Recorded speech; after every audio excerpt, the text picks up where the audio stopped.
गर्मी में बहुओं के ठंडे पकवान। आह, अरे अरे मोरी मैया, आज तो पेट बड़ा ही दुख रहा है राम। शायद अपच हो गया है। एक काम करो प्रभा, जरा नींबू सोडा बना दो मेरे लिए। हाँ, अब मेरे पास यही काम रह गया है। तुम बाजार का खा खा कर पेट खराब करो और मैं तुम्हारे लिए नींबू सोडा बनाती रहूं, है ना? अरे तो अब क्या इंसान भूखा रहे। तुमसे खाना बनाया नहीं जाता, तुम्हारी बहू को गर्मियों में आलस आता है, तो जो मिलेगा खाना ही पड़ेगा ना। अब तो शर्म कर ले बहू, कभी कभी तो घर में कुछ बना लिया कर। गर्मी आ गई है, सभी पड़ोसी गर्मी में बहुओं के ठंडे पकवान खा रहे हैं और हमारा गुजारा कभी बासी तो कभी बाजार से हो रहा है। हाँ, अरे मम्मी जी, आपको तो पता है ना, गर्मी शुरू होते ही मुझे पता नहीं क्यों इतना आलस आने लगता है। काम करने का मन ही नहीं करता है। मैं तो सोने जा रही हूँ। हे भगवान, इस आलसी से तो कुछ कहना ही बेकार है। दरअसल खुशबू प्रभा जी की बड़ी बहू है। ऐसे तो वो अपने सास ससुर का परिवार का बहुत ध्यान रखती थी, लेकिन गर्मियां आते ही उसे आलस आने लगता था। इसलिए वो गर्मियों में खाना बनाने से कतराती थी। आज भी वो दोपहर होते ही आराम करने कमरे में चली गई और शाम के समय प्रभा जी छत पर बैठकर कपड़े समेट रही थी। तभी पड़ोस की छत से शांता काकी, सरता जी और शीला आंटी उनकी छत पर आ जाती हैं।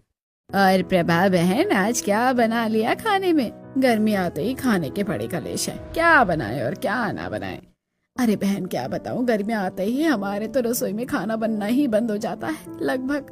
कभी बहू नाश्ते में काम चला देती है तो कभी बाजार का खाने को मिलता है।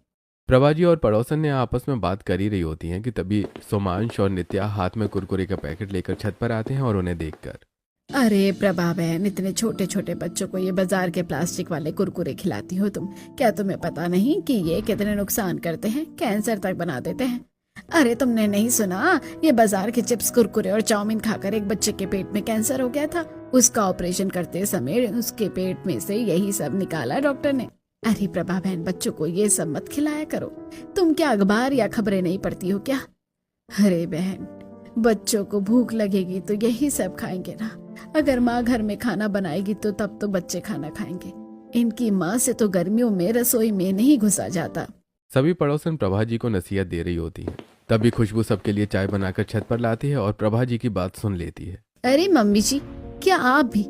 आपको तो बस मुझे ही सुनाने का मौका चाहिए, लेकिन आप चाहे जो भी कर लो, गर्मियों में मैं रसोई में काम नहीं करूंगी। बस आप गर्मी में काम चला लिया करो खाने का। खुशबू ऐसा कहकर सभी को चाय देकर वहां से चली जाती है और फिर प्रभा जी भी पड़ोसनों से बातें करके नीचे चली जाती हैं और शाम के समय हॉल में बैठकर टीवी देख रही होती है। तभी खुशबू का पति रोहित ऑफिस से आता है और अरे खुशबू, आज